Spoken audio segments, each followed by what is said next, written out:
Premanande Hare Hare. So why do we sing this song every morning, every time before the class? Tava Kathamritam. Who can tell me? Why?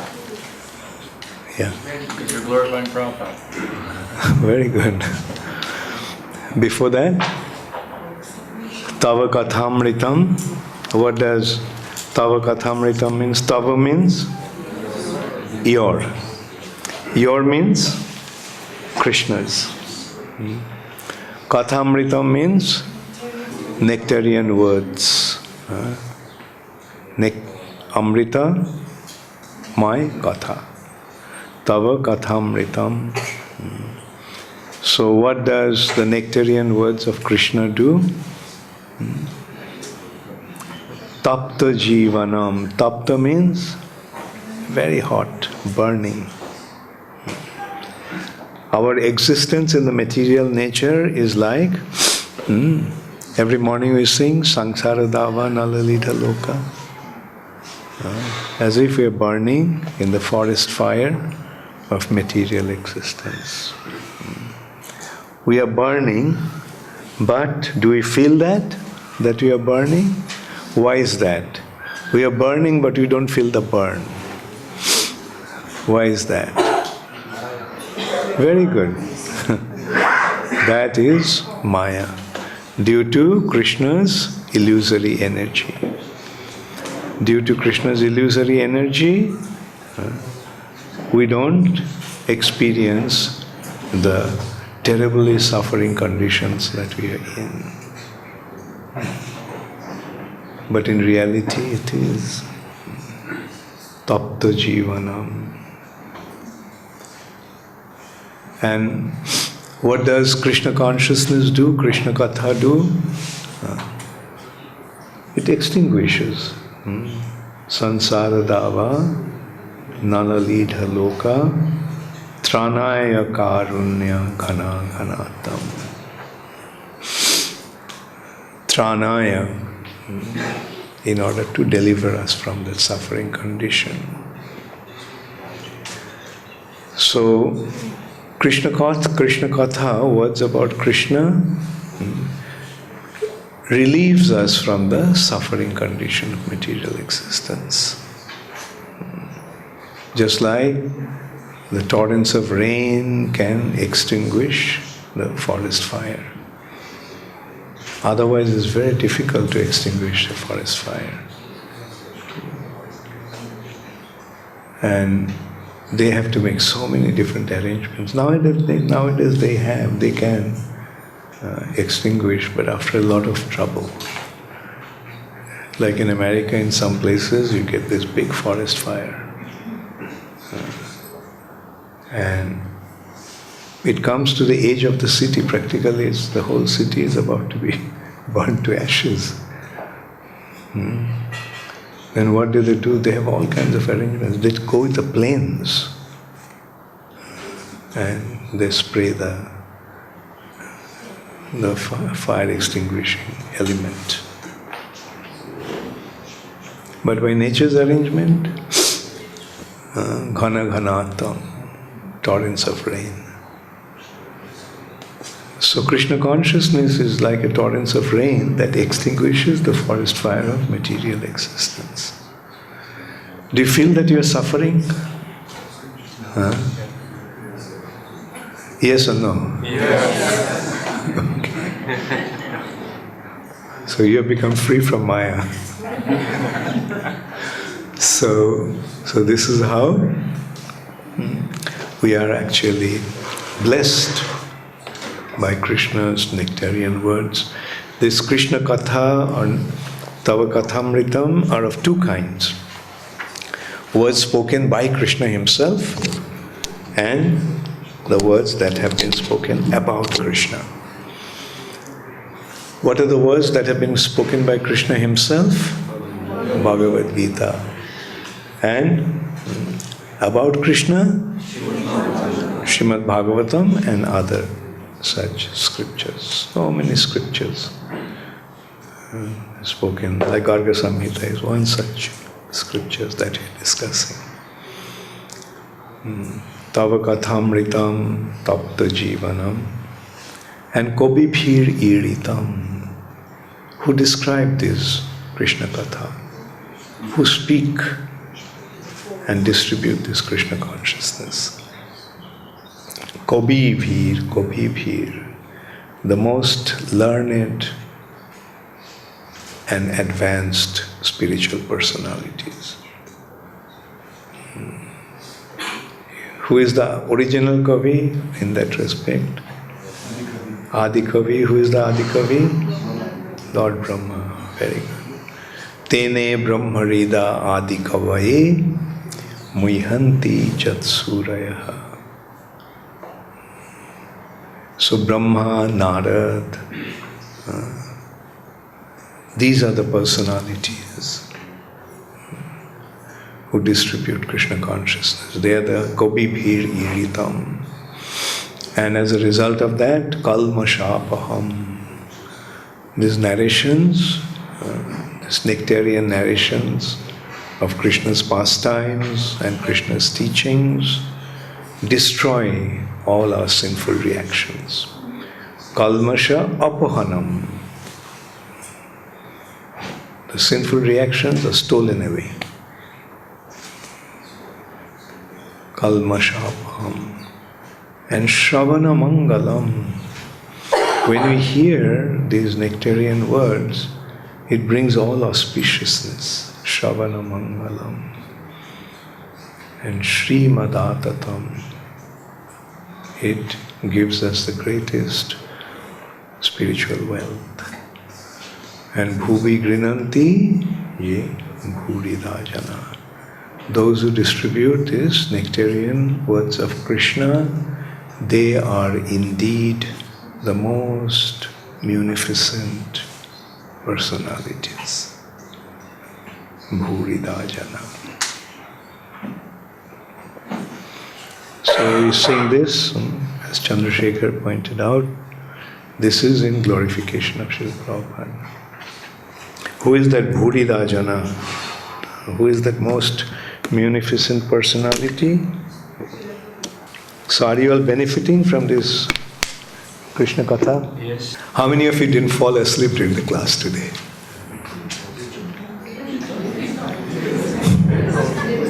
Did not fall asleep. And how many of you fell asleep?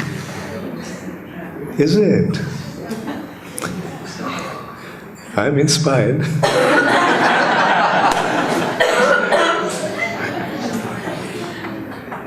Inspired because when Lord Ramchandra killed Kumbhakarna, you know Kumbhakarna? Ravan's brother. Kumbhakarna used to sleep throughout the year. And only one day he used to be awake in a year. So Kumbhakarna was a big shelter of Nidra Devi, goddess of sleep. So when Ramchandra killed Kumbhakarna, with tears in her eyes, goddess of sleep, Nidra Devi, approached Ramchandra. You took away my biggest shelter. Where shall I go now? Ramchandra said, don't worry. Wherever there will be Bhagavad Katha, you can go there.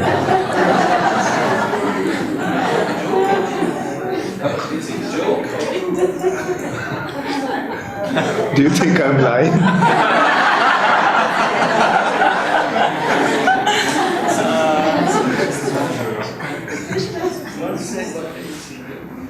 It's up to you. So, don't you see that? When somebody comes and tells me that he or she cannot sleep, I tell them, go to ISKCON temple and sit in the Bhagavad class.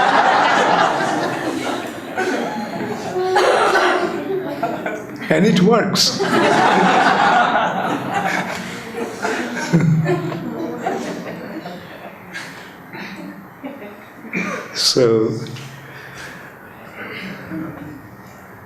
So those who fell asleep, that shows that the real Bhagavad Katha was going on.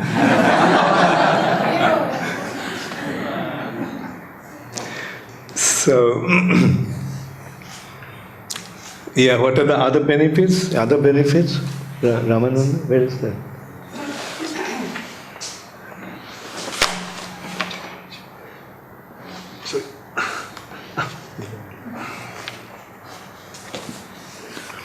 What is the other benefits? And somebody has told me that although I heard these stories, but it's so wonderful to remember them again. And so that's the thing, like Krishna Katha should never become boring. More we hear, the newer and newer realization it gives. What to speak of when these descriptions are more detailed. And there are some books like that, there are so many books like gives detailed descriptions of Krishna's pastimes.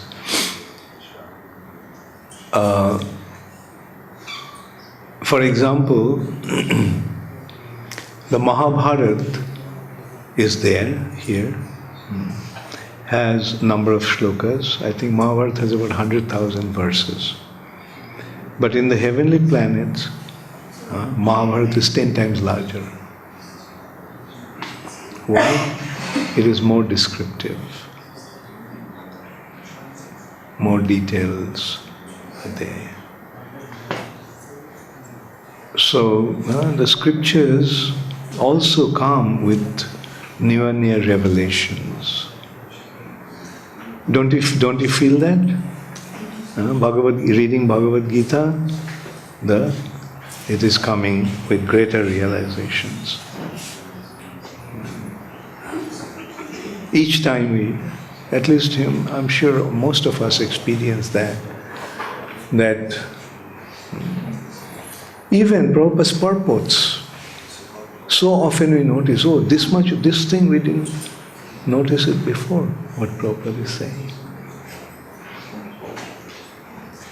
The reason is, the more we make advancement,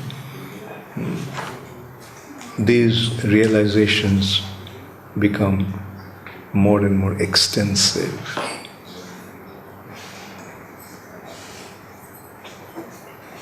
This is the thing about spiritual practice. More we make advancement, automatically the awareness of Krishna, awareness of spiritual teachings become more and more clear. And actually what happens, in spiritual advancement or in spiritual life, our understanding is not acquired from external source. The actual understanding is coming from our internal realizations, inner realizations. Tene Brahmarida. The transcendental knowledge was revealed in the heart of Brahma. Divvagyan Hriday Prakashita. The transcendental knowledge is revealed in the heart. Divvagyan Hriday Prakashita. So that is the meaning of revelation. Spiritual awareness, spiritual knowledge is a matter of revelation. It's revealed in the heart. And that's the difference between recollection and revelation. So, recollection is from the memory. We have it in our memory and we recollect. We collect them. collect those informations. But revelation is a matter of being revealed. We are not aware of it before. It was not there in a memory or anywhere. It is from the heart it is revealed. The spiritual awareness is a matter of revelation. But hearing, it helps. By hearing, the revelation becomes accelerated.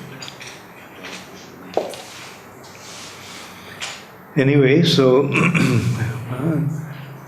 therefore it is very important that we associate with senior devotees, more advanced devotees. Sadhu Sangha Sato Bari. We should seek for more advanced association. Why? Because from more advanced association we can get greater and better informations.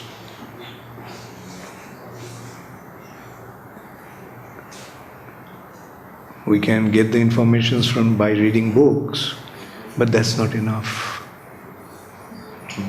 By reading books is not enough. In order to, the books have to be clarified. Therefore we need a teacher. Tad viddhi pranipatena pariprashnena sevaya upadekshanti te jnanam. And what is his qualification? Jnaninas tattvadarshina. He has the knowledge. Therefore he can give it to us. So who is a teacher? One who has the knowledge. And that's the matter with every aspect of acquiring knowledge. Can a child take a book of ABCD and learn? No. But somebody who knows the ABCD teaches him. And that way our sphere of knowledge increases, go higher and higher. And ultimately, it comes to the scripture. All knowledge must ultimately lead to the scriptures. Spiritual information, spiritual knowledge. And we have to find a spiritual teacher, the spiritual master, Sadguru.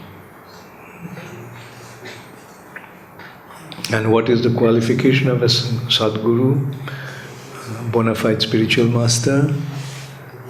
The qualification of a bona fide spiritual master is that he is a transparent medium.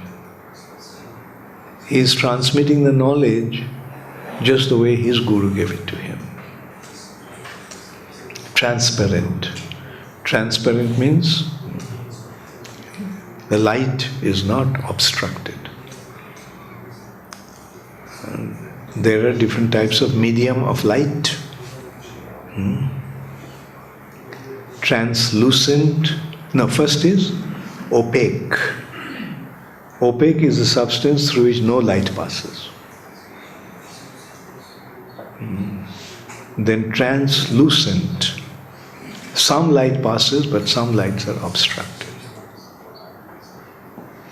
But some are transparent. In transparent, there is no obstruction of lights. Transparent.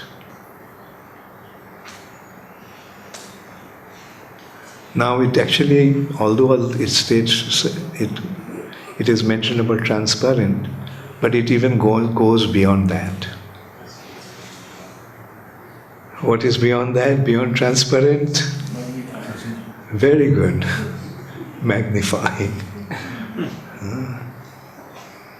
Say a glass, no light obstructs. But with a lens, what happens?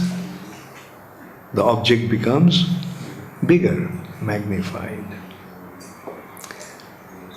And what is beyond that?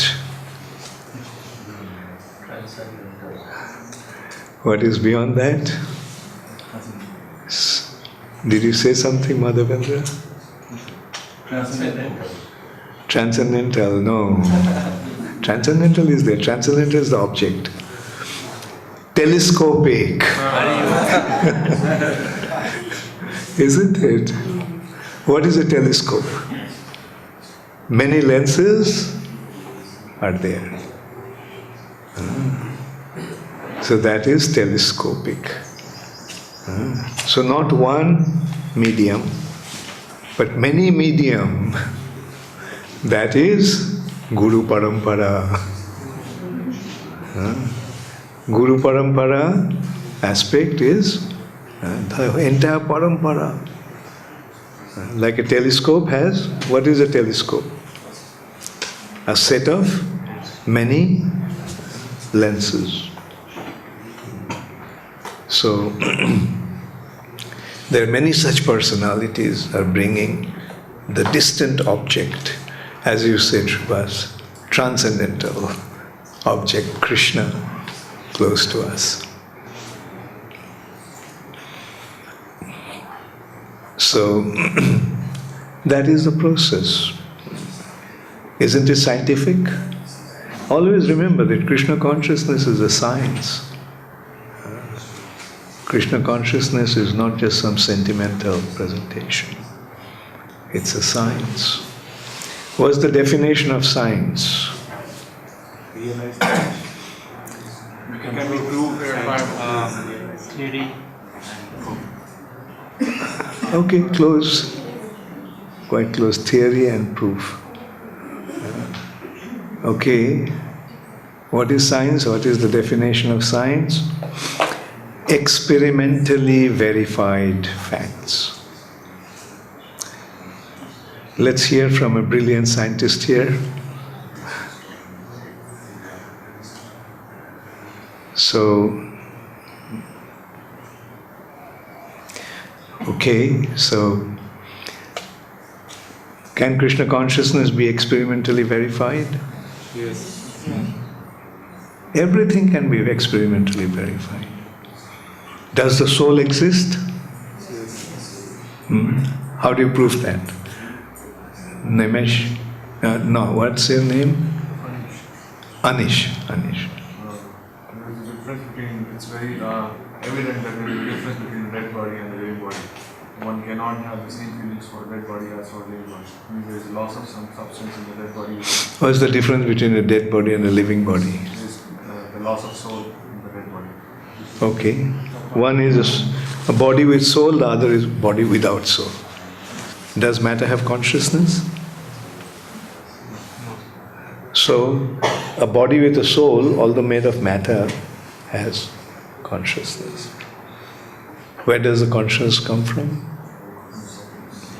And when the soul leaves the body dies. Existence of the soul is proven, right? Like the problem with today's world is that they want empiric proof, meaning proof that can be that can be perceived by senses. Right? But that's the mistake, that's the fault. Like, senses cannot perceive everything. For example, do you have a mind? Have you seen it with your eyes? Did you touch it with your hand? Did it smell it with your nose? So with your senses, could you perceive your mind? But do you accept that you have a mind? Huh? So, how do you prove the existence of the mind in your sense perception? But yes, you can understand that you have a mind. How? By your intelligence. The senses may not perceive it, but with your intelligence you can conceive it, comprehend it. Right? So similarly, with your intelligence you can appreciate the existence of the soul. Therefore, it has been always said that it takes a very intelligent person to understand this spiritual subject. Sudhir bhokta dugdham gitamritam mahat. The nectarian words of nectarian wisdom of Bhagavad Gita can be appreciated only by very, very intelligent individuals. Now, is it surprising that not many people are accepting Krishna consciousness today? Is it surprising? Why not? Tulsi Manjari? So much, as you said, it's very, only intelligent people can understand Yeah. this. Really not. In today's world, there are very few intelligent people. The whole world is full of idiots. So, so that's why Bhagavad Gita. But the devotees are creating their intelligence. Devotees are going out and making them understand. And this is how they're sharpening their blunt intelligence. And therefore there is a need for preaching. So this morning I discussed about Krishna's arrival in Mathura. Now, as I mentioned, that there are many things that I am not able to discuss or describe because of, I have to compile everything or compact everything within this short span of time. So, but still I thought that one anecdote that I will mention. You remember Krishna killed the Washerman? Yes. And okay, let's just go deeper into that also. Do you know who is that Washerman? Worshipper. That Washerman, don't speculate. If you don't know, keep quiet.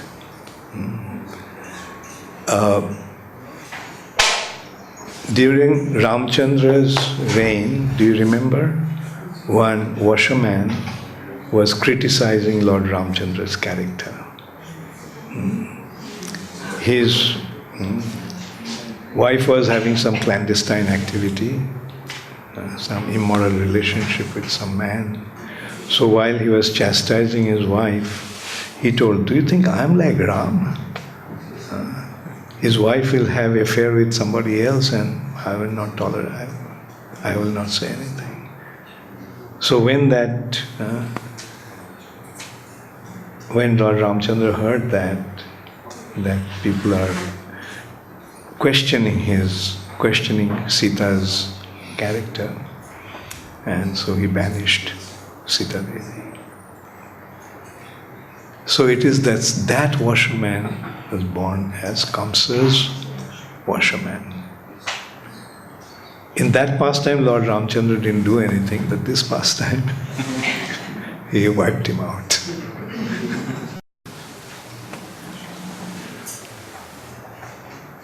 Similarly, when Krishna was just going, he came across. You remember after that who came across? The weaver who dressed him up. Then Sudama, the flower artist, the flower garden maker. Sudama decorated Krishna and Balarama. And then Krishna and Balaram came across a hunchback woman. She has been identified sometimes as Kubja. Kubja means hunchbacked. And sometimes also as Trivakra. Her body was bent in 3 places. So hunchback women are like that. So Krishna asked, "Who are you?" She said, "I am Kamsa's sandalwood paste maker." So Krishna said, "So will you give me some sandalwood?" She said, yeah. I was all this while I was serving Kamsa. But now that I have seen you, I decided only to serve you. And she decorated Krishna with a thick sandal vest and Balaram. And Krishna jokingly addressed her as the most beautiful woman. She was hunchback, anybody can see. She was far from being beautiful, but Krishna called her beautiful. Now, can Krishna's words ever go in vain? So what did Krishna do? Krishna pressed her toes with his toes and put his hands under his chin and gave a jerk. And her body became straight as a stick. And she became so beautiful.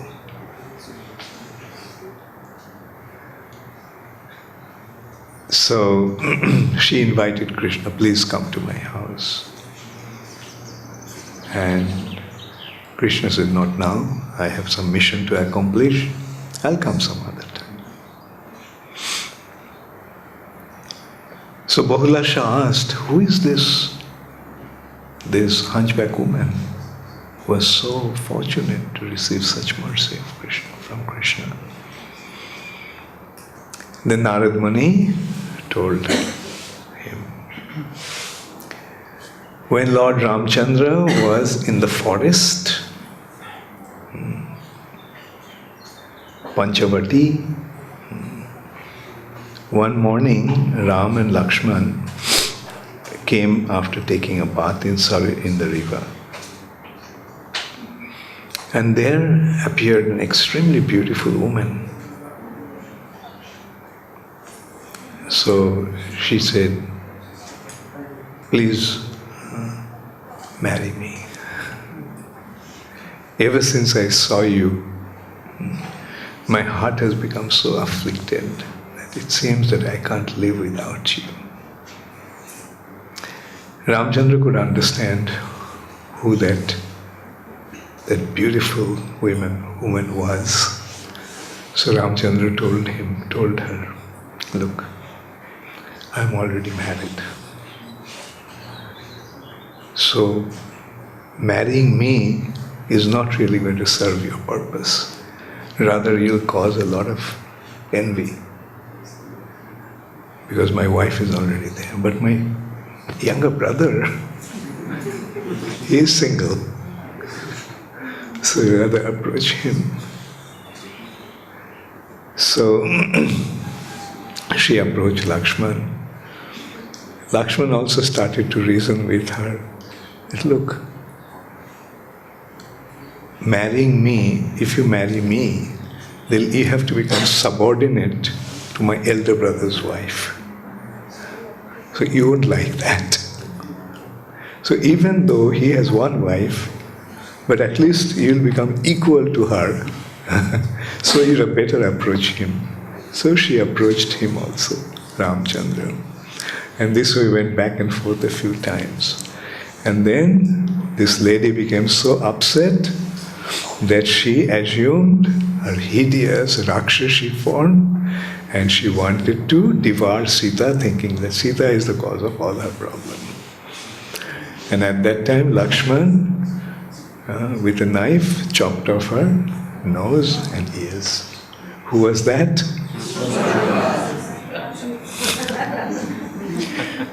That Surpanakha actually became Kubja. And in this way, she desired to have the association of Lord Ramchandra, and although in Ramchandra's pastime he could not fulfill her desire, but in Krishna Chandra's pastimes he fulfilled her desire.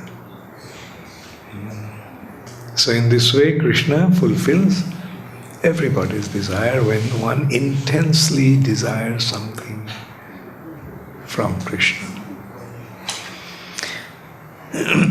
So,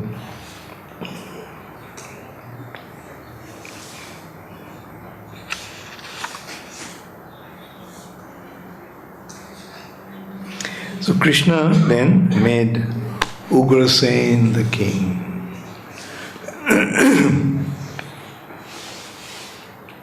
Ugrasen was Krishna's maternal grandfather, his mother's father. Not mother's father, mother's uncle, elder brother. His mother's father was Devaka, and Devaka's elder brother was Ugrasen. So in the Vedic custom, the eldest brother actually inherits the property. So now the question arises, why Krishna didn't become the king himself? And why didn't others persuade him? Because Ugrasen was quite old. Krishna was young, he was so powerful. Then we again have to go back to history. The history is, there was a king called Nahush. Nahush had a son called Jajati. King Jajati was hunting in the forest. And at that time, he heard the cry of a woman. So he, following that sound, he came to a well. And he found a beautiful young girl is in the well. So he rescued her. That girl happens to be the Daitaraj Vrishaparva's daughter. The king of Daitas, the king of the demons, is Vrishaparva, and Vrishaparva's daughter Sharmishtha. So,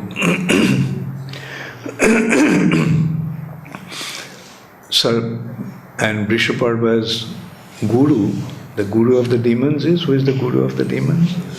Shukracharya. So Shukracharya also had a daughter, her name is Devjani.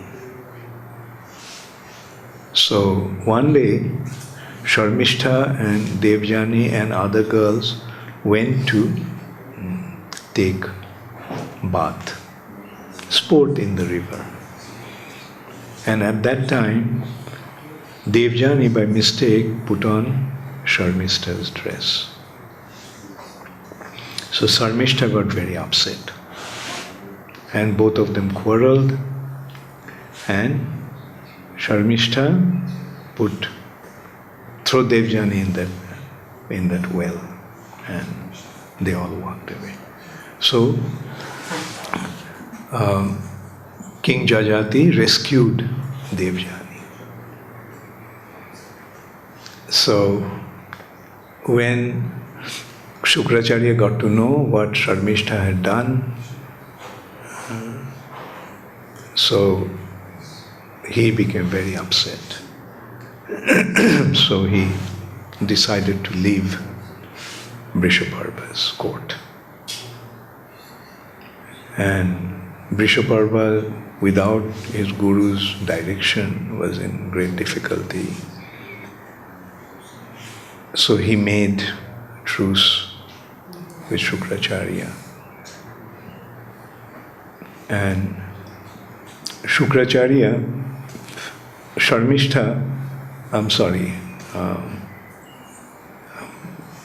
Shukracharya gave Devjani in marriage to Jajati. And Devjani made a condition that Sharmishta has to become her maidservant. So Devjani got married to Jajati, King Jajati, and Sharmishta also went. Shukracharya was worried that this beautiful Sharmishta, Jajati can become attracted to her. and therefore he may associate with her and become being attracted to her. And so he made Jajati a condition that you should never have any sexual relationship with Sharmishta. That was the condition. Anyway, they went. Sharmishta was there, Devjani is there. And few children were born from Devjani. And Sharmishta also appealed to Jajati that she wanted to have his association. So being persuaded in this way by her, King Jajati had 2 sons from Sharmishta. When Devjani got to know that, she became very upset. She left Jajati's palace and went back to her father's house. In those days, that was the extreme that they used to go to, no divorce. At the most, leave the husband's house and go to father's house. So, and then Jajati went, okay, Madhavendra.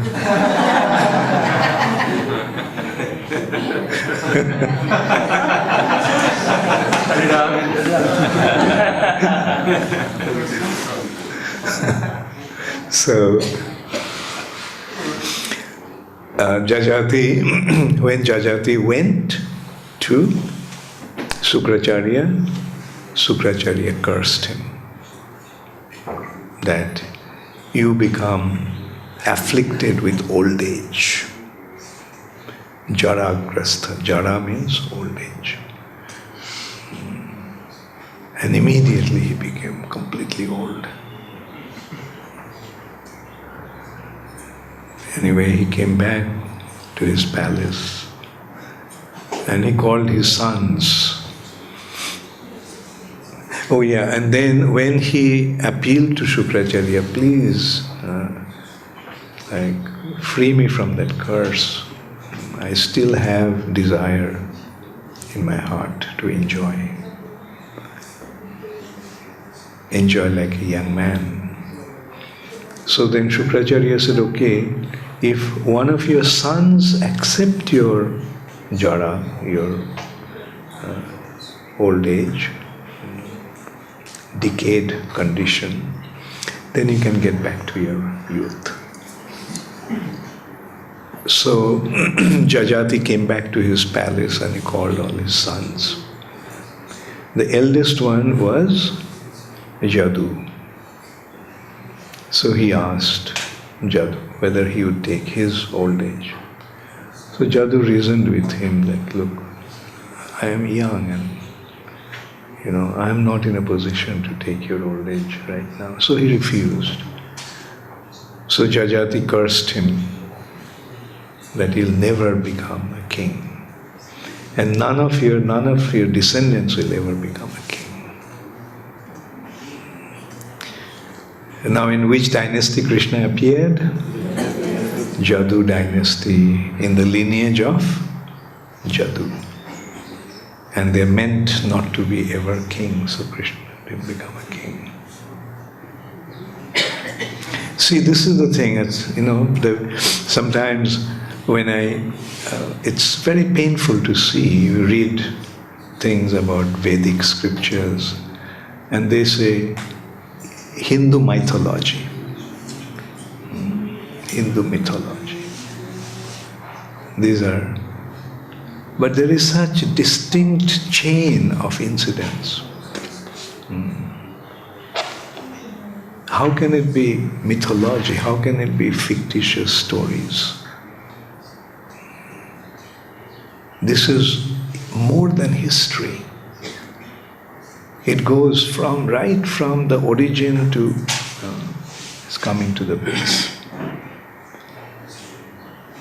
So this is the unfortunate state of affairs of India and Indian scholars. The British very systematically made the Indians believe that Indian literature, Indian wisdom, Indian culture, Indian philosophy is useless.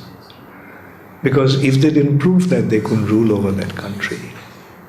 That's why they had to make the Indians suffer from a complex. And although the British left, but the influence of the British is still prevalent.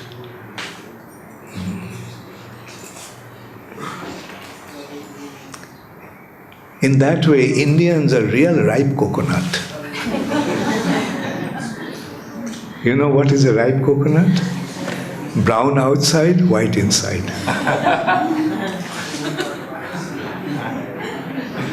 So,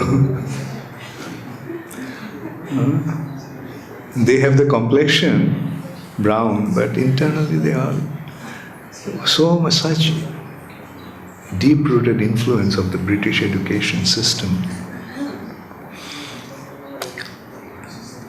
And actually we can see what a great benefit Srila Prabhupada has brought to us. It is due to Srila Prabhupada, at least we have become aware of India's rich heritage. And irrespective of our nationality, we are accepting the Indian culture. Because it's the most profound spiritual culture, most profound philosophy, most profound literary descriptions. So this is how Srila Prabhupada is actually literally Jnananjana Shalakaya. Isn't it? Om Ajnana Timirandhasya. We all were in deep darkness of ignorance, and by the touch of his transcendental mascara of transcendental knowledge, is opening our darkened eyes. So that is why anyway, so we can see why Krishna didn't become king. Because he was not meant to be. In the Jadu dynasty, also Krishna's father Vasudeva didn't become a king. Also a prince, but he didn't become a king.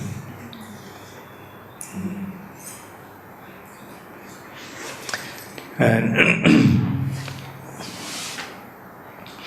okay, so Krishna killed Kamsa, released Ugrasen and Vasudeva and Devaki. The union of Devaki and Vasudeva with Krishna we described yesterday. It was such a touching scene. The father actually described this morning. Just consider the parents met two lost children after so many years. They haven't, since their birth, they didn't see them. And not only see them, they had to go through so many difficulties, so many tribulations, imprisoned, tortured. But they tolerated everything for the sake of their son. So now they met their son. So it was a very, very joyous occasion. Then Nanda Maharaj embraced Vasudeva, their friends. So Krishna requested, why don't you stay here for some time? Nanda Maharaj said that, no, I have to go. Krishna, will you come with us? Won't you come with us? Krishna said, look, I have to stay here. You see, I met my parents after such a long time. So they're expecting me to stay here for some time. But don't worry, I'll come soon. So Nanda Maharaj with tearful eyes, with all the residents of cowherd boys and cowherd folks left. This is another very, very touching scene actually. Just imagine, they had been such close friends, Krishna and all those cowherd boys. From morning till night they were together. Sometimes the cowherd boys would not even go home. When Krishna went home, they just slept under a tree. Thinking, waiting that okay, when morning will come, then Krishna will be able to see Krishna again. There was such close intimacy. And now they have to leave Krishna and Balaram behind. So they are going back. They have to go back to Vrindavan. It's a very painful situation. And then anyway, they had to part. And Krishna and Balaram received their Upanayan, sacred thread ceremony. Their initiation, Garga Muni initiated them. It's the custom of a Kshatriya to have the Upanayan that is brought to a guru. Then the consideration was who would be Krishna's teacher. They need to go to Gurukul. All these years they just stayed in Vrindavan, tended cows, did not get any education. So they have to get education. Who would be the guru? Krishna suggested Sandipani Muni. Now, interesting thing to note is Sandipani Muni was not actually a devotee of Vishnu. He was a devotee of Lord Shiva. So why did Krishna select Sandipani Muni as his guru? Because if he selected a Vaishnava guru, the Vaishnava guru would not be able to teach. But there is a hope that Sandipani Muni, who is a follower of Lord Shiva, won't be that respectful towards Krishna. So would treat him more like a student. So Krishna stayed in Sandipani Muni's ashram for 64 days. And in these 64 days, Krishna mastered all 64 arts. It took one day to master one subject. All the subjects that one can possibly think of, Krishna mastered. That included also learning the language of the animals and the birds. Krishna could communicate with the animals and birds. Not only just the philosophy, history, etc. Not only just art of warfare, not only the art of dancing and singing. So every single aspect of art was mastered by Krishna in this way. So it's a custom that after one gets the education, then one must give his guru dakshina. Those days there was no monthly fees in going to school. The whole education was free. Only at the end the disciple had to give the dakshina to the guru.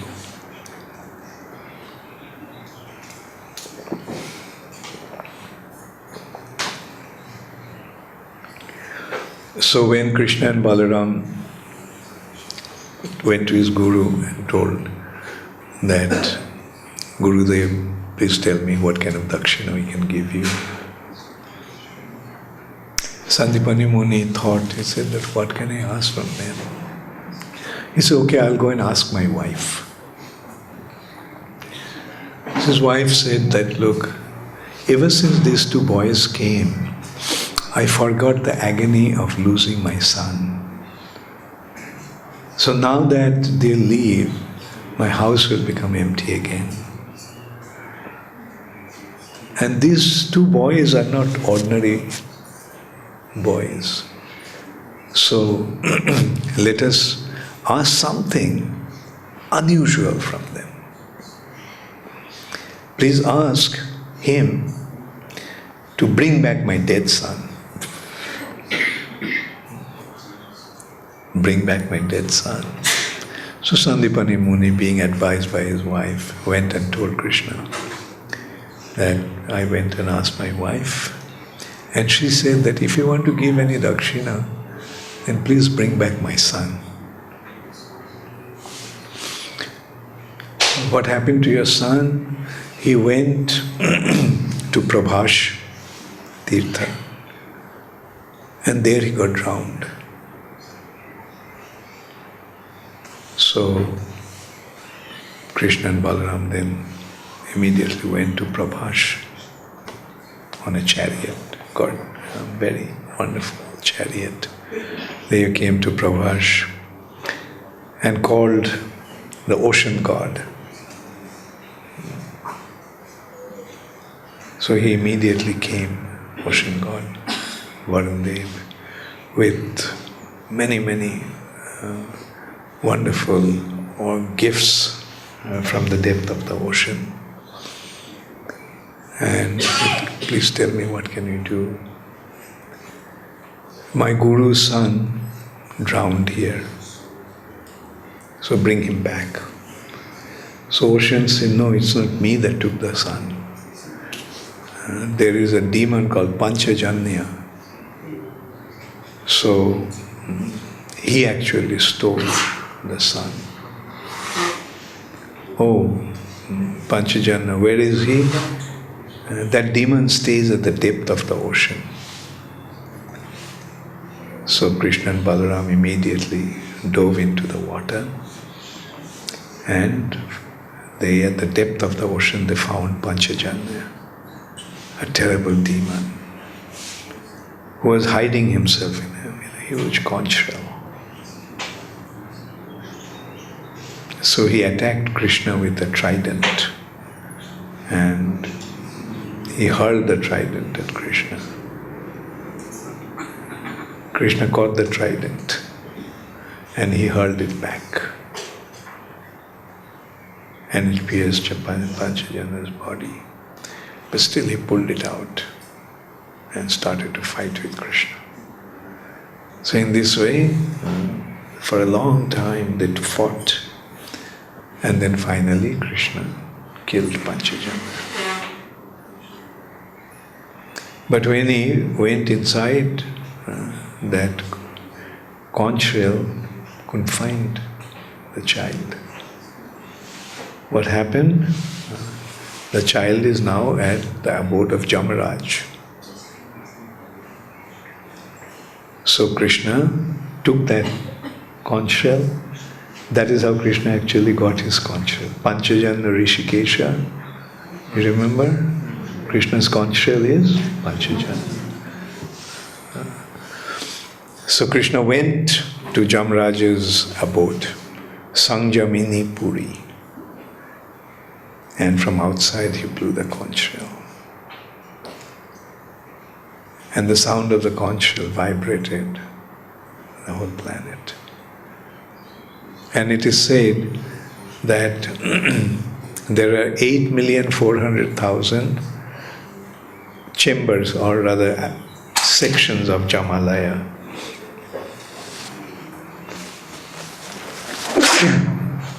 Sorry. And whoever heard the sound got delivered. Even from Jamalaya, just by hearing Krishna's conch shell's vibration, they became delivered. So hearing the sound, Jamraj came out, fell at Krishna's feet. Jamraj is a great devotee of Krishna, right? So that's why I say that even if we go to Jamalaya for some reason, devotees generally don't go to Jamalaya, Jamraj's abode, because devotees are free from sinful reactions because they have surrendered to Krishna. And Jamaraj also told Jamadutas that when you see people with kantimala, tilak in the body, don't go near them.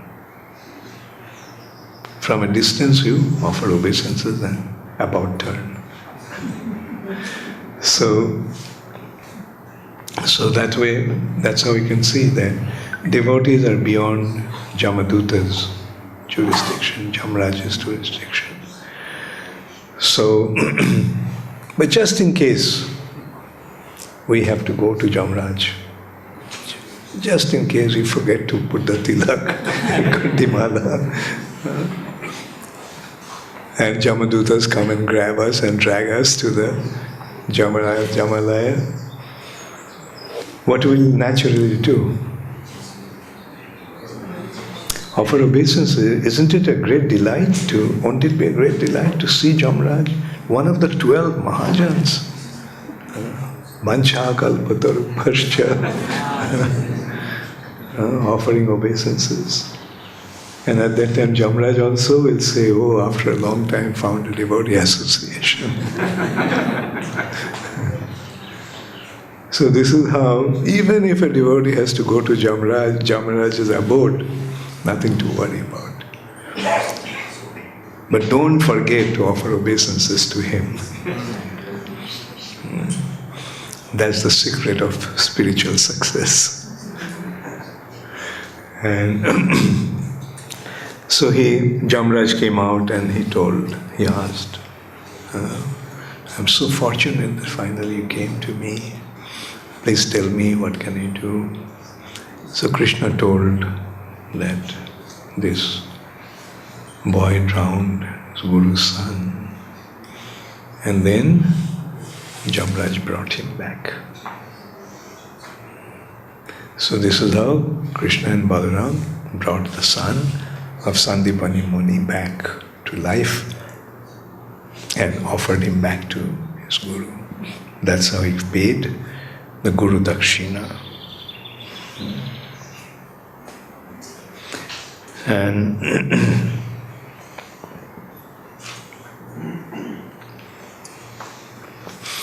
then Krishna, as he promised to Akrura, he went to Akrura's house. Remember? When Akrura brought Krishna to Mathura, he requested him to come to his house. He said, no, not now, but I'll come after I kill Kamsa. Because this is the custom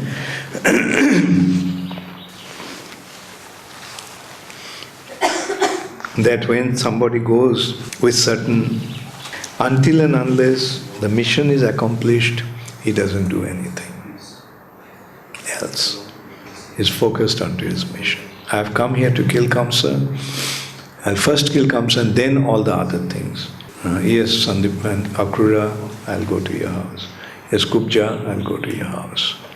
So he went to Akrura's house, and after some, Akrura was so pleased to see him.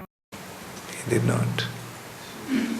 Pandavas were persecuted in so many ways.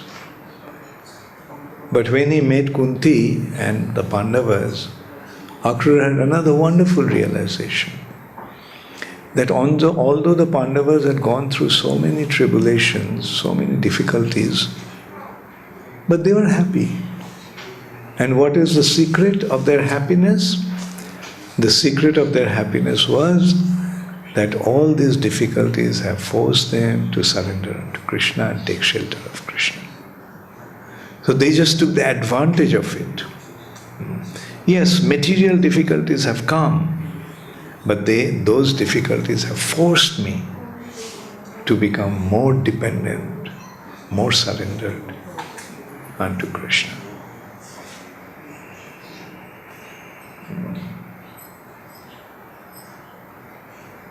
Although harassed by the Kauravas, they placed all their faith in Krishna.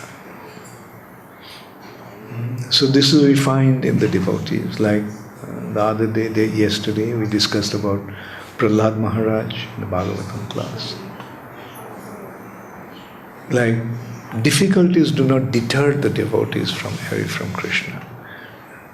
Rather, they make them more dependent upon Krishna.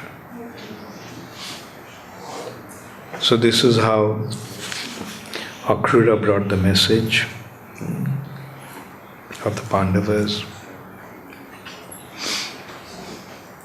Then Krishna went to Kubja's house with Uddhava, and Krishna spent some time with her. Then Krishna, understanding the condition of the residents of Vrindavan, sent Uddhava to Vrindavan. And the residents of Vrindavan, seeing Uddhava, they thought that Krishna has come.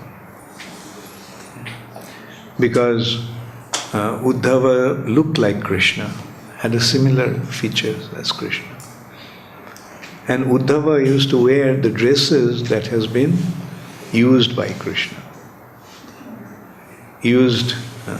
So he was actually wearing the dress just like Krishna.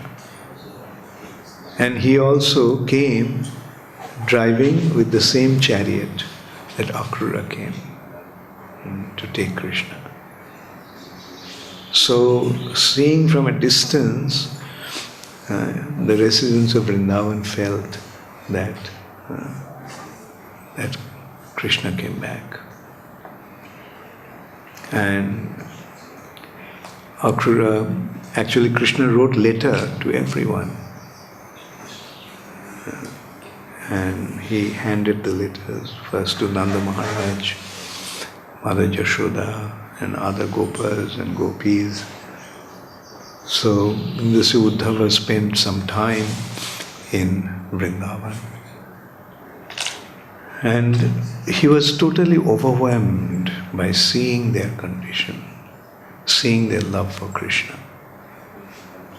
Uddhava didn't have any idea how deep can one's devotion be towards Krishna. So he was so touched by their devotion that Uddhava desired to become a blade of grass in Vrindavan, so that he could get the dust from the lotus feet of the gopis. Asha maho charunurenu jushamaho sham Vrindavane kimapi gulma taro shathina. He desired to become a creeper or a weed or a grass in Vrindavan.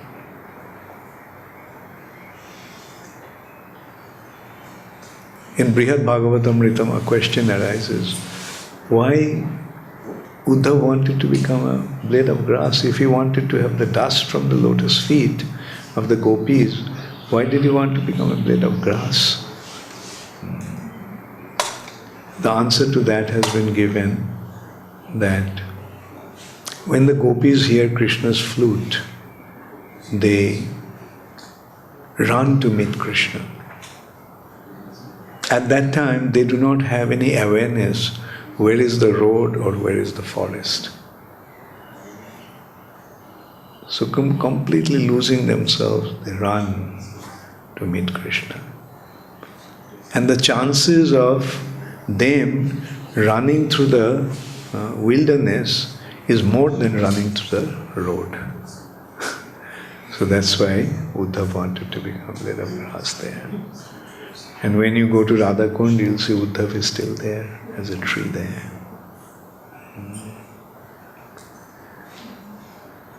So, this is the glory of Vrindavan. And if we have some time, we will go into the details of certain sections. And I would like to go through this one, Uddhava's going to Vrindavan, what he experienced. Meeting Nanda Maharaj, meeting Mother Jashoda, meeting Krishna, the cowherd boys, meeting the gopis. So Uddhava gave them the assurance that he would bring Krishna back. So when he went back, he told Krishna, Krishna, you must go to Vrindavan. And upon Uddhava's request, Krishna revisited Vrindavan. This also we'll describe later on. how Krishna visited Vrindavan, what actually happened when he visited Vrindavan, how they reacted.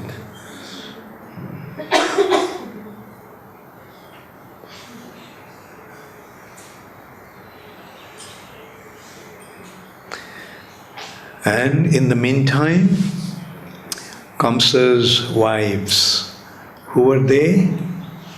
Who were Kamsa's wives? Huh? Two daughters of Jarasandha.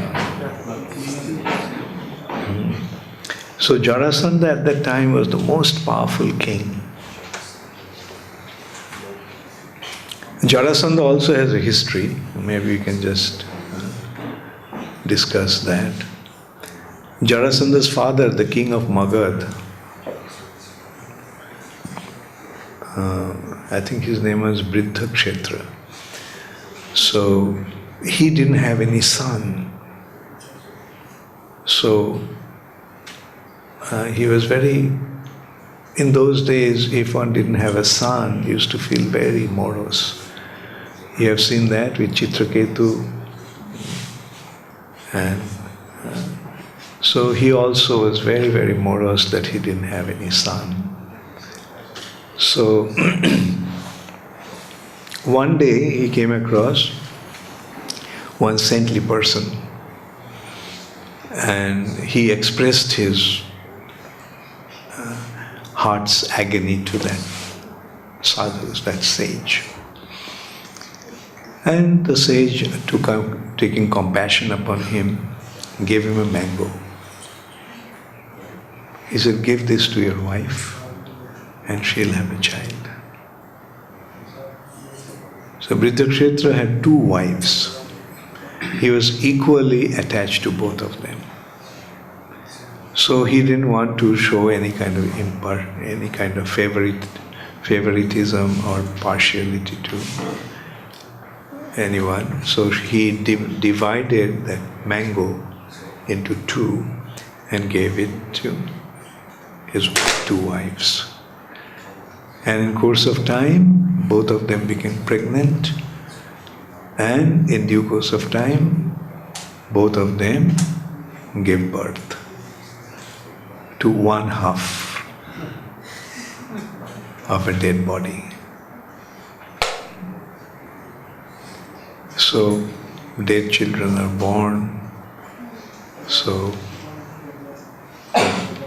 those two newborn sections were thrown away.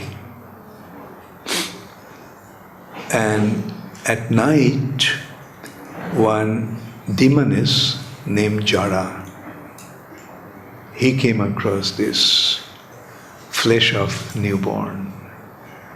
It was a feast for her. So she was very happy to have such delicious feast. So initially she just took it up and she started to play with it. And then at one point she just joined two halves into one. And immediately the child started to cry. Came to life and started to cry. So she took pity and she thought, oh, the king doesn't have any son, so let me offer it to the king. Thinking that, she actually brought this newborn baby in front of the king's palace and left it there. So in the morning, the king saw this child. And so since the demoness Jara joined these two halves, therefore he named the baby as Jarasandha, joined by Jara.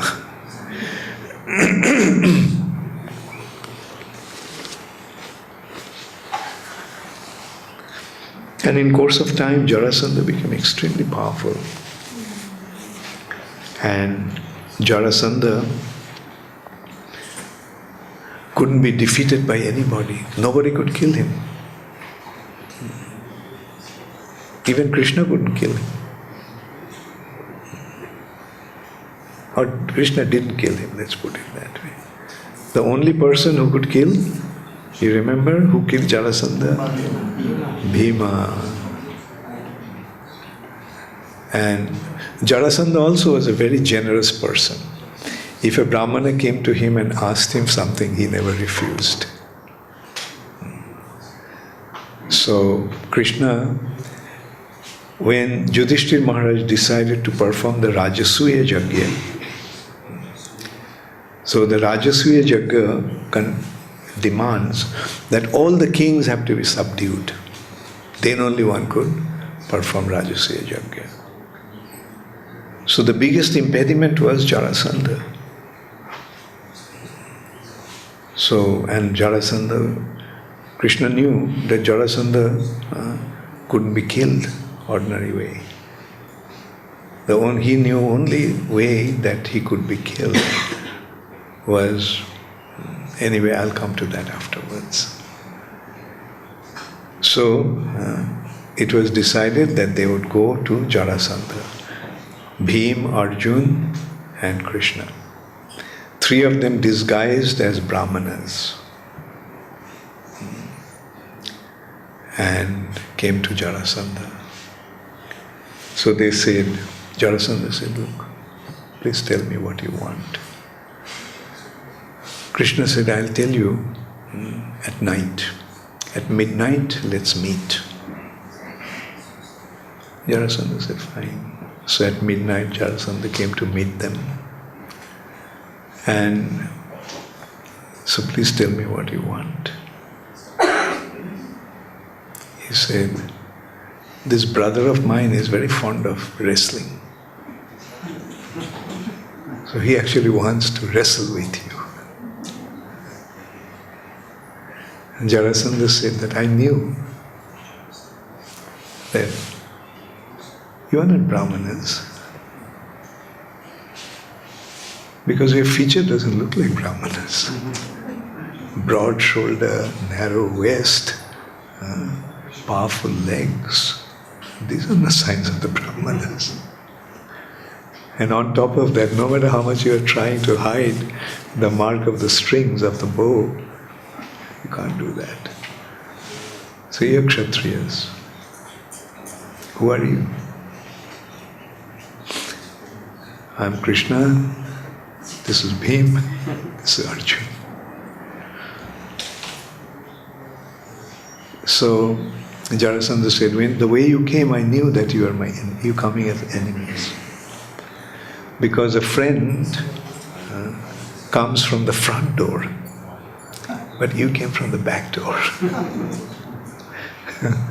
So this is how Jarasandha gave all the reasons that he figured out who they were. And Krishna said that we want a fight with you. Now you can select any one of us from 3. Jarasandha said, Krishna, you're a coward. You ran away from the battlefield. I'm not going to fight with you. Arjun is a child. But Bhima is the right match, so I'll fight with Bhima. So for a long time, for 18 days they fought. Non-stop. And no one could defeat anyone. Both of them are equally powerful. So at that time, Krishna gave some indication. That indication was, Krishna took a blade of grass and split it. That's how Bhima got the message. What is the message? Split his body.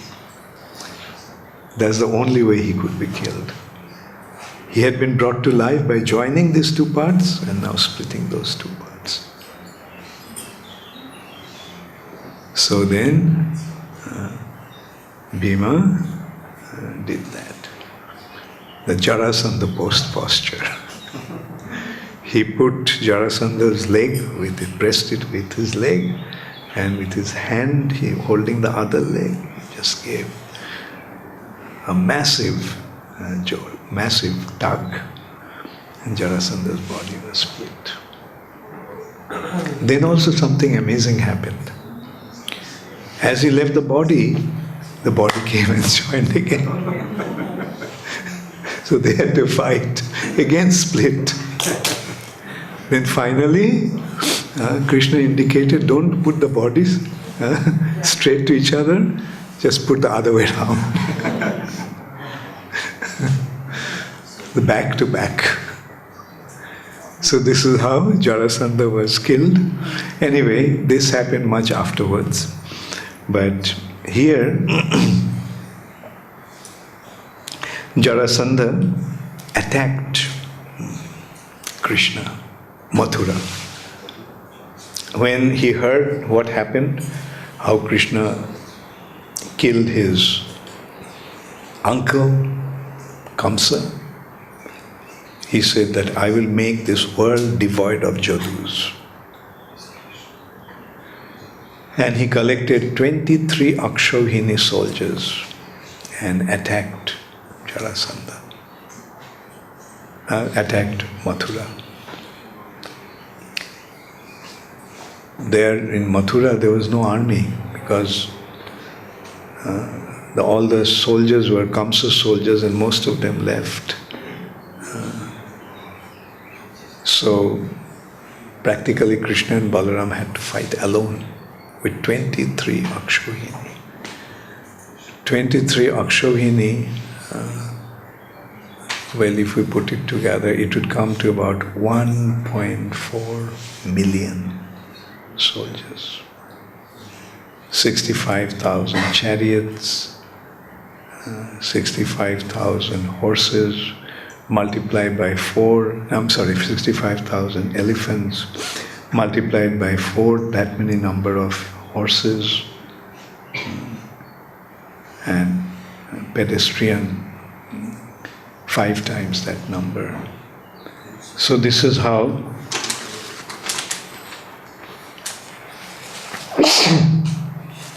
one Akshavini is comprised of. And 23 times that was the collected strength of Jarasandha. And he attacked Mathura. And at that time, from Vaikuntha, 2 chariots came for Krishna and Balaram, filled with all celestial weapons. So the residents of Mathura, especially the women and elderly people, are watching what's happening outside the city wall. And they saw Krishna and Balaram with a few soldiers went. And as they went, it seemed like the ocean has engulfed them. The ocean of soldiers just surrounded them. And it looked like it's all over. But then they saw that ocean started to recede. And from the middle, Krishna and Balaram emerged. And very quickly, they diminished all the soldiers of Jarasandha. Now Jarasandha, then Balaram was fighting with Jarasandha. His chariot was broken, his chariot driver was dead, horses were dead. So Jarasandha's weapons were also cut to pieces. So Jarasandha was standing there alone, without weapon. So Balaram threw away his weapon. That's the chivalrous gesture of the warriors of Vedic time. If the enemy doesn't have a weapon, he won't be attacked with weapon. Balaram and Jarasandha fought bare hands. And finally Balaram pinned him down and he started to beat him. He was about to kill him. So Krishna just said, don't kill him, let him go.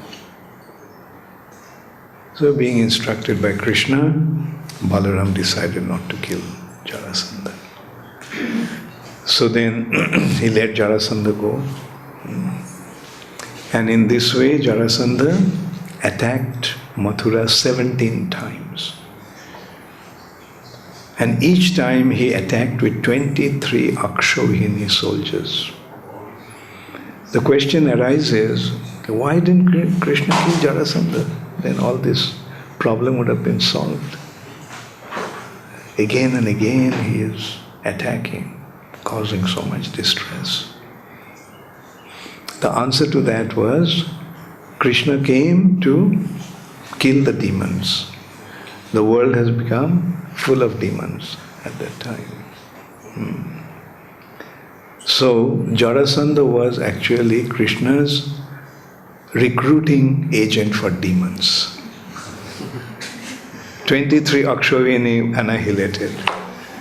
Jarasandha collected another 23 Akshavini demons and brought to Krishna. Vinashaya cha duskritam, Krishna wiped them out. And in this way, 17 times Jarasandha was defeated. His entire army was completely wiped out. But Jarasandha was allowed to go. So this is how Jarasandha attacked Mathura time and time again. But the 18th attack was quite special. So that will take some longer time. So that I'm keeping for tomorrow. The interesting 18th attack of Jarasandha and what happened. You know one thing, that Krishna is Ranchor. What's the meaning of the word Ranchor? How many Gujaratis are here? Ranchor ka matlab ki chhe?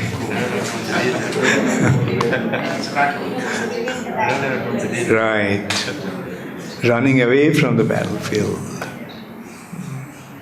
So, Krishna ran away from the battlefield. So, so that we'll discuss in our next session. And if anybody has any question, you can ask. So Lord Krishna did become the king of Mathura, but then later he became the king of Dwarka. Is there anything? No, there also he was the prince. Although he's called Dwarkadhish, Ugrashen was the king.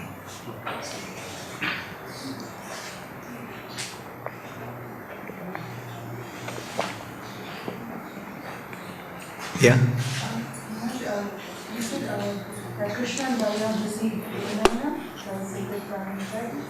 So even though they are princes, but they still allowed to, whereas Kshatriya is allowed to wear Brahmin effects.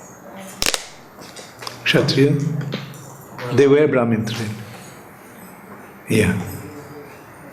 Now what's your question? Oh, I just was glad. Yeah, King Vrishabhana's daughter was Sharmishtha and Devjani was Sukracharya's daughter. Hare Krishna.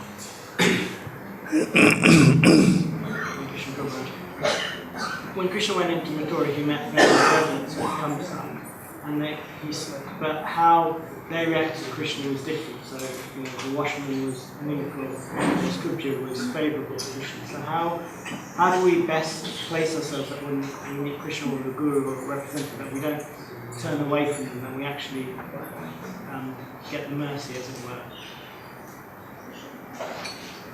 No, but take the mic.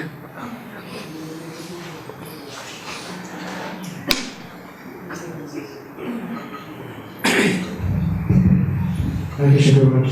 So when Krishna went into Mathura, he met various servants of Kamsa, and some of them were favourable to Krishna, and some of them were inimical to Krishna. How, because we're conditioned materially, when we meet Krishna or the Guru, do we make the most of the opportunity and not be inimical, as it were? How do we decide that is it Krishna's mercy that decides which way we go? Well, it's dependent upon the mentality of the person. Those who are, you see, the ultimate consideration is how materially one is motivated. You see, more materialistic we are, more averse we'll be to Krishna. So, it is, you see what happens, materialistic attitude develops out of false ego. The false ego makes us think that we are the greatest, we are the best, we are the controller, we are the enjoyer, right? And when we harbor that attitude, we cannot really surrender to Krishna. When we have this false ego, then we tend to lord over everything and want everyone else to become our servants. We don't want to become a servant of anyone, right? Therefore, it is very important that we get rid of our false ego, get rid of our tendency to exploit and enjoy this material nature. Rather, develop an understanding and attitude that everything should be engaged in Krishna's service and Krishna's pleasure. And that is why it's so important to hear more and more about Krishna.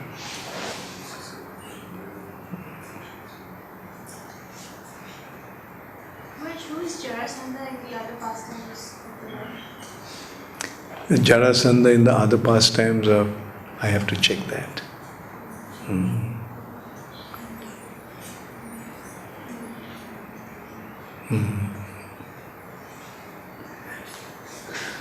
So, any other question? Yeah. Thank you very much for the very nice description of Krishna's pastimes. I think Guru Maharaj, I'd like to thank you very much for very nice pastimes of Lord Krishna's activities. I would have a question about tilak. You know, you said when we wear a kantimala and we put a tilak, if the young dudes come, they take about time. Now, if we do the tilak with water in the nose in an everyday, I do water tilak on the body, is that okay? Maybe the Jamdutas have special vision.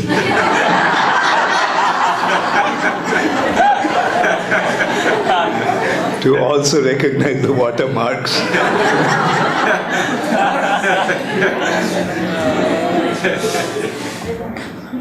Well, the ultimate consideration is the state of our consciousness. That is the most important consideration.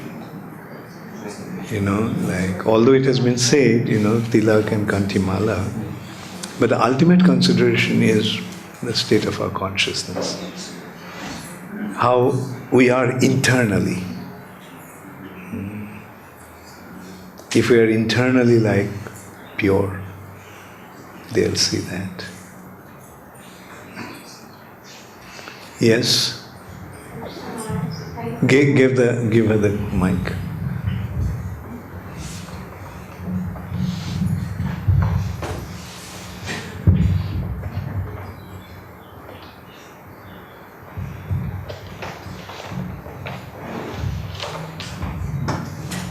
Hi, Krishna. Thank you for the wonderful talk.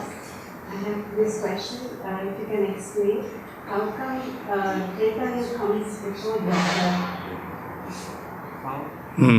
Good question. The question is, how come Treta Yuga comes before Dwapar? General sequence is Satya, Dwapar, Treta, Kali. But this particular, cycle, the 28th Manvantar of Vaivashata Manu, there is a switch of Treta and Dwapar. Main reason is Krishna will come in Dwapar Yuga, right? And in the following Kali Yuga, Chaitanya Krishna will come as Sri Chaitanya Mahaprabhu. Now see, if it happened in Dwapar, then Treta, then Kali, then the long gap everybody would have forgotten Krishna. And Chaitanya Mahaprabhu's significance couldn't be recognized. Therefore, what happened, there is this arrangement that Treta will come before Dwapar so that Krishna will perform his pastimes towards the end of Dwapar. And as he would leave the planet, Kali Yuga would begin. And then, for the 4,500 years will go by, then Chaitanya Mahaprabhu will come, and Chaitanya Mahaprabhu will indicate who this Krishna is and what is the specialty of Krishna's Vrindavan Leela. Because Krishna's Vrindavan Leela is not enacted in every Dwapar Yuga. It happens only once in a day of Brahma. Right? And in Brahma's day there are 14 Manus. The 7th Manu is Vaivashata Manu. In Vaivashata Manus, during Vaivashata Manu's 28th Yuga cycle, in that Dwapar Yuga Krishna would come and reveal his Braja Leela. The original Supreme Personality of Godhead would come and reveal his Vrindavan pastimes. Now Vrindavan pastimes is a mystery. Vrindavan is a mystery that is not revealed to anyone. That Vrindavan is beyond Vaikuntha is not known by everyone. Even the residents of Vaikuntha do not know.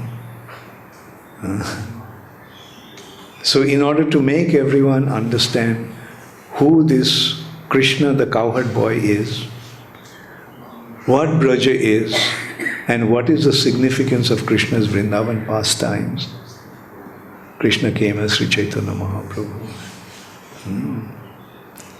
So that is why there is a switch. Okay?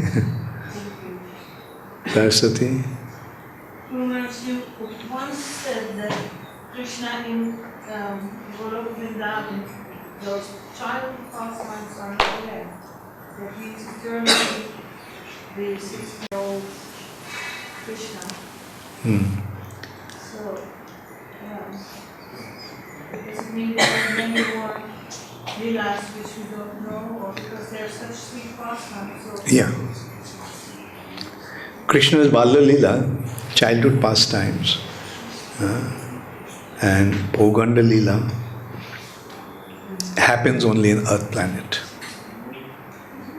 Krishna is born, Krishna grows, right, and becomes his youthful. So in Golok, Krishna is eternally youthful. So there they have the recollections, the memory. Oh, Krishna was born, Krishna did this, Krishna did that, and the childhood. That is the recollection of Krishna's Bhauma Leela, earthly pastimes. Right? So there, those pastimes are in memory, in recollections. Krishna is not being born and growing up there. That happens only in his Bhauma Leela. Therefore, some of the acharyas consider that Bhauma Leela is even superior to Krishna's Golok Leela.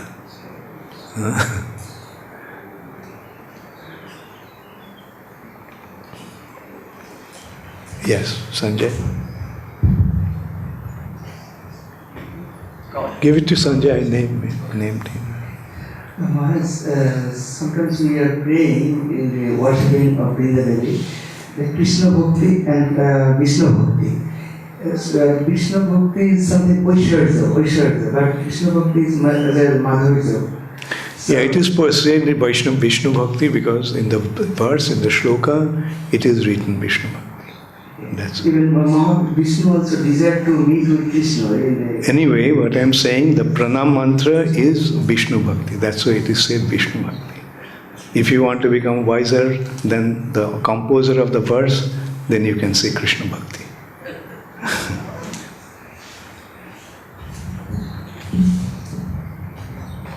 Hare Krishna Maharaj. class. I actually just wanted to expand on Goita Mataji's question. He said that in the other Manmantas, Krishna Lila is not performed. Does that mean those souls who are there in other Manmantas don't actually experience anything to do with Krishna? I didn't get it. Reciting it. You know, this is the 27th Manmanta, or 28th Manmanta where Krishna appears, and then straight after that, Chaitanya Mahaprabhu appears in Kali Yuga. But in the other Manmantas, Krishna doesn't appear. Krishna appears, but that Krishna is not Supreme Personality of Godhead. The source of Eti Changsha Kalapungsha, Krishnastu Bhagavan Swayam, not that Krishna. They are Krishna's incarnations. That is, that Krishna is an incarnation of Kshirodakshayi Vishnu. Thank you. Thank you. Yes. When I face a spiritual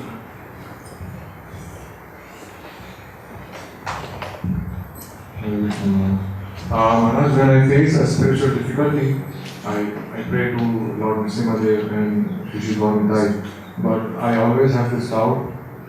Maybe I think that maybe this spiritual difficulty was put in my way to make me surrender to them, but now I am trying to get away from this problem by asking, by praying to them, please make this problem go away. So maybe I'm obstructing the natural way of, maybe they had a different plan for me and I'm trying to obstruct the plan by praying for, by praying just to relieve my problems. So I don't understand what to do in such cases. If you have a simple solution, do you want to take that or not? So if by praying, if you can get rid of the difficulty, do you want to be stubborn and continue? No, I want the difficulty. Right? So that's why praying to the Supreme Lord is always auspicious and beneficial. Because by praying, we are remembering Him. By praying, we are depending upon Him. And when our prayers are heard, our faith becomes established. Right? Can I just put more specific my question? Like, my parents are not very much favorable, so I try to pray that somehow this happens in a more favorable way. And then, but some people say that you should not pray like this every time. You should try. You should forget about this problem. Because Krishna will obviously take care of this. You should try to preach and give this Krishna consciousness to others rather than always thinking about your own. Who told you that? Some people just No, there is no harm in praying. That Krishna bestows His mercy upon your parents also. That you have become a devotee, Krishna will bestow His mercy upon them. But you can accelerate that mercy by praying to Him. Right? So, charity begins at home. So why shouldn't we pray for our dear ones, near ones? Yes. What about the Kali Yugas where Chaitanya Mahaprabhu does not appear? What the incarnation of Krishna is yellow? Then you don't get an opportunity to go to Vrindavan. Is there a yellow complexion incarnation of the Lord? Because, is there a yellow? Yeah, He comes as a yellow incarnation, but not Chaitanya Mahaprabhu, who is the combined form of Radha Krishna. Not that Chaitanya Mahaprabhu.